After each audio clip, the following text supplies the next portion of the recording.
welcome back. It is Homeschool Fellowship Friday. I am so excited that some of you guys are starting to join me on my tag. So yay, and I am noticing you and I'm excited to have you. I am looking at your videos, I am commenting, and if you want to join us for Homeschool Fellowship Friday, make your own video, post it, use the tag Homeschool Fellowship Friday, and we will find you and we will like your videos as well and share them with our own community. All right, mamas, which is better, abridged or unabridged?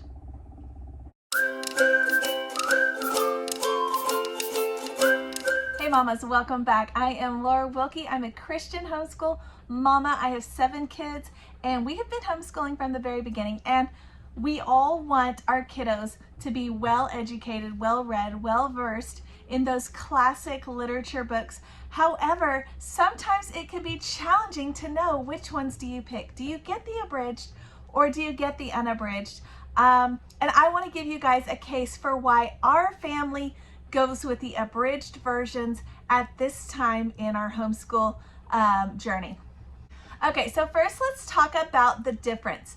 The main difference is the abridged versions are a shortened version of a longer piece of work. So if you take a classic piece of literature, for example, Little Women, Prince and Pauper, Huckleberry Finn, you can pick any of them, and you take one of those original copies that the author actually wrote. It is going to be several hundred pages more than the abridged version if you get it as the unabridged.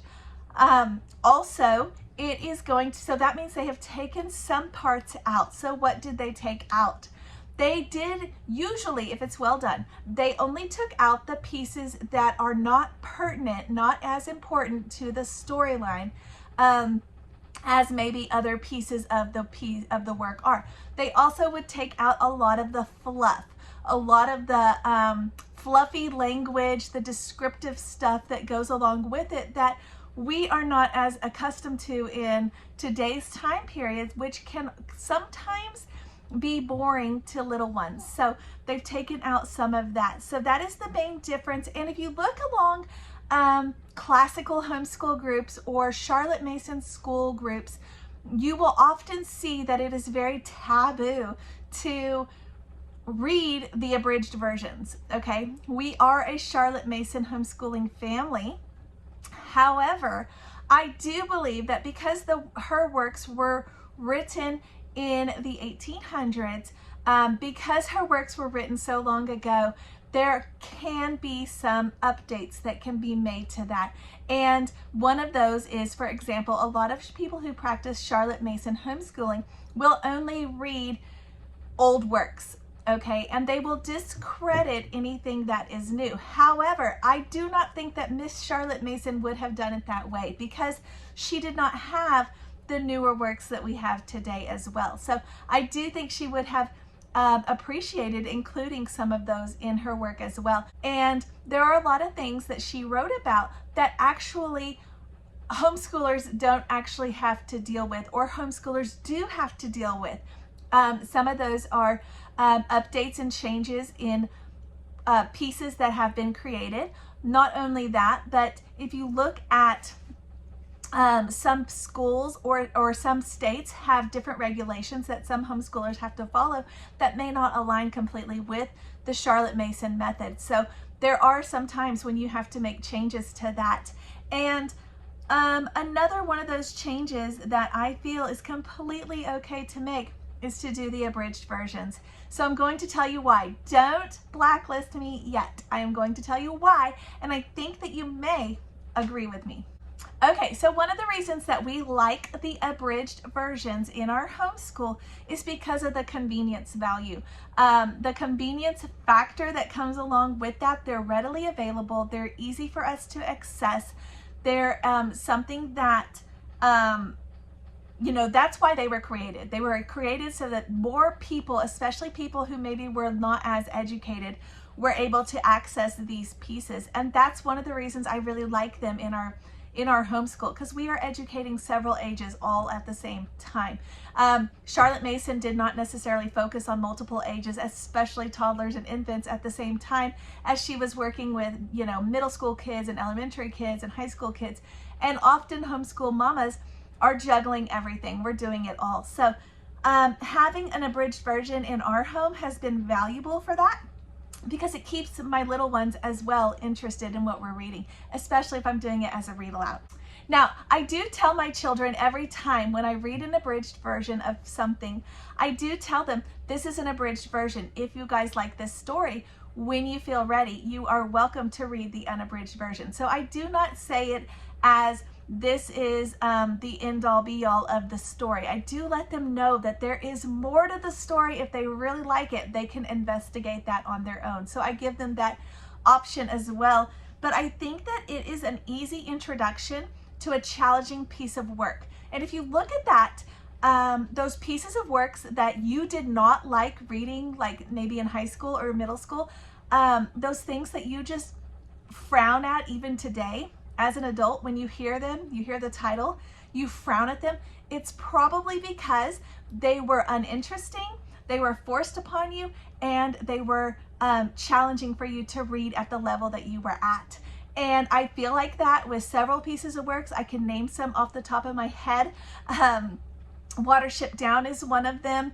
Red Badge of Courage is one of them. Both of those I was encouraged and told to read as a middle school kid, and they were so hard and challenging at the level that I was at that time that I just didn't want to. So I have shut down almost entirely for my whole life those books. As a 40-year-old now, I am kind of looking back and thinking maybe I'll look into them a little bit more now, but how long did that take me, right? We do not want to crush those interests in our children. So it's a good way for the kids having an abridged copy to get the whole piece of work in a shortened, condensed version where they can understand. It's also a great way to pique their interest in classics early on. Like I said, my little ones, even my little ones, like my 4-year-old, my 7-year-old, they are familiar with things like Oliver Twist, Christmas Carol. We just did a Charles Dickens author study. I did a video on that, and I showed you guys what books we read, and they are now familiar with pieces of his work. We are starting up with Mark Twain this semester, and we're going to be reading Adventures of Huckleberry Finn, Tom Sawyer, Prince and Pauper, but the abridged versions, and they are going to be familiar with those as well. And I'm excited for them for that, because I know that it's going to give them that early introduction to those as a young child. And if you think about books that you truly loved, some of those books that you truly cherished and love and are sharing with your own kids are ones that you loved when you were a child. And so that is what I'm doing. I'm trying to pique that interest early so that they can pass that on as well. All right, these are awesome confidence boosters. Do you have reluctant readers or kiddos who just think, you know, the book is this thick, the spine, I can't get through that. It's 2,000 pages, I can't get to that. It's 1,000 pages, I can't get through that. It's 500 pages, whatever. You know, giving them a shortened version that is maybe 100 pages or 150 pages gives them that confidence boost when they get through it to say, hey, I read this, you know, I read Black Beauty, for example.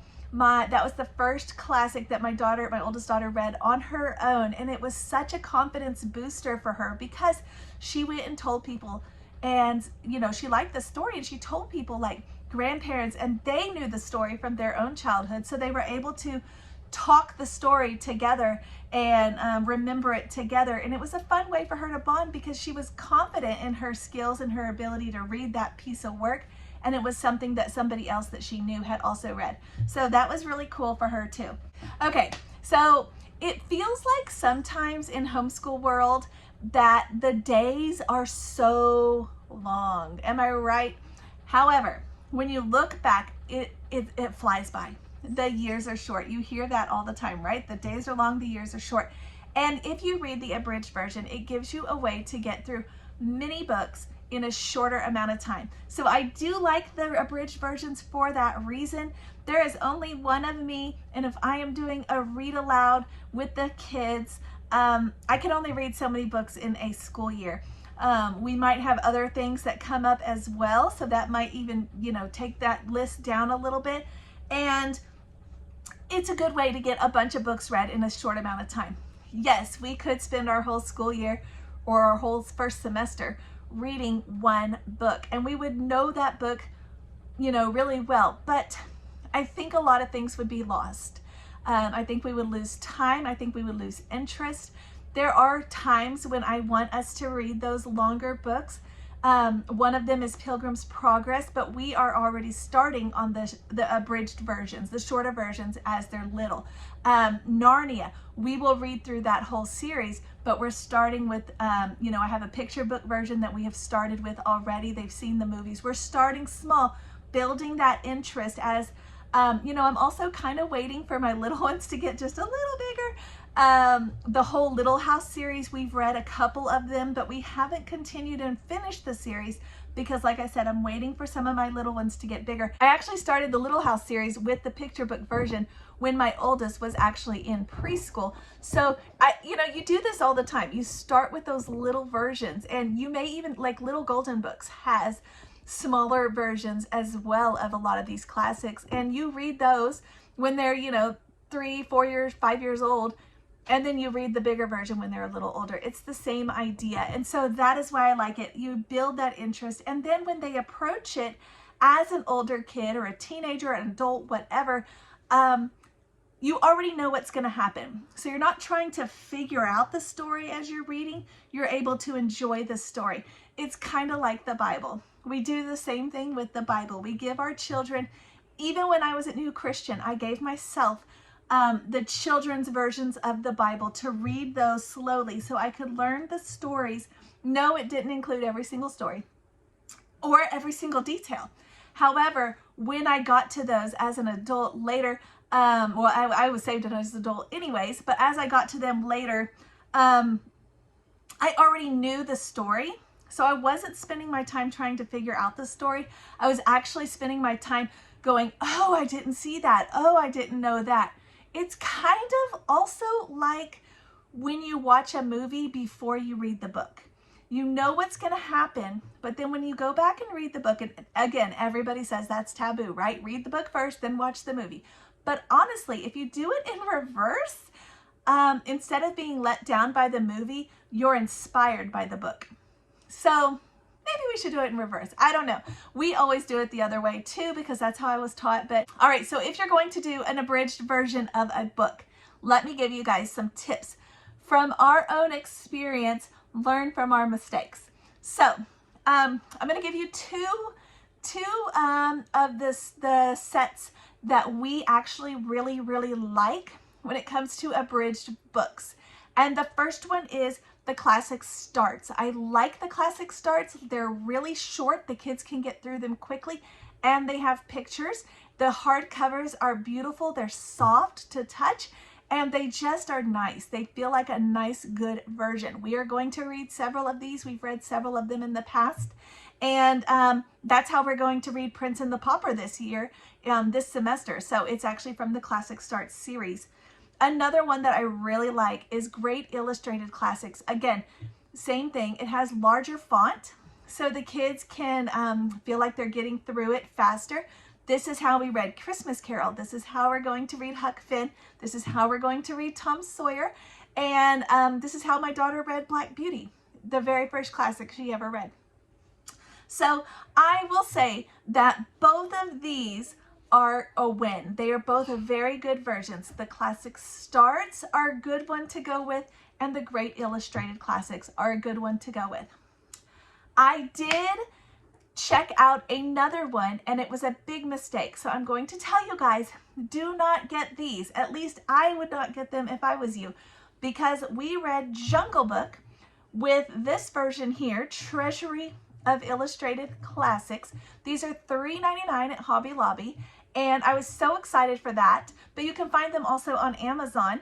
And as we were reading, the kids really enjoyed Jungle Book, and we were going through it, and it was just stops. Like, it's several stories in Jungle Book, and then they would just stop and the kids even noticed it, and they were like, but then what happened? What was that? Why did it say that?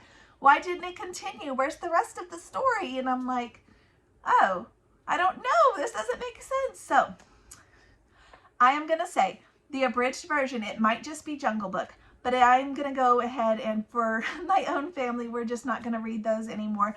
The Treasury of Illustrated Classics I did not find to be helpful or beneficial.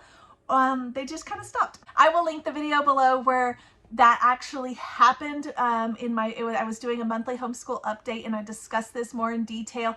I will link that video below. It's the March monthly homeschool update. It's like from 2 years ago. So don't fault me. Everybody has to start somewhere on their videos. So if you think it looks a little beginners, it is beginners. So anyway, but you can maybe get an idea of what I was talking about with that. But I do recommend Classic Star's Great Illustrated Classics, and I do recommend the abridged versions. I am not going to be a homeschool snob, a Charlotte Mason snob, a classical works snob. Not that people like that are, but in our home, for our children, the ages of our children, my oldest is 12, my youngest is 1, it has been a blessing in our home to do the abridged version. So we are going to continue to do that. Thank you guys for joining me for Homeschool Fellowship Friday. Don't forget to subscribe, definitely like and share our videos, and join me next week for Mother Culture Monday, Watch Us Homeschool Wednesday, and Homeschool Fellowship Friday. I will see you guys next time.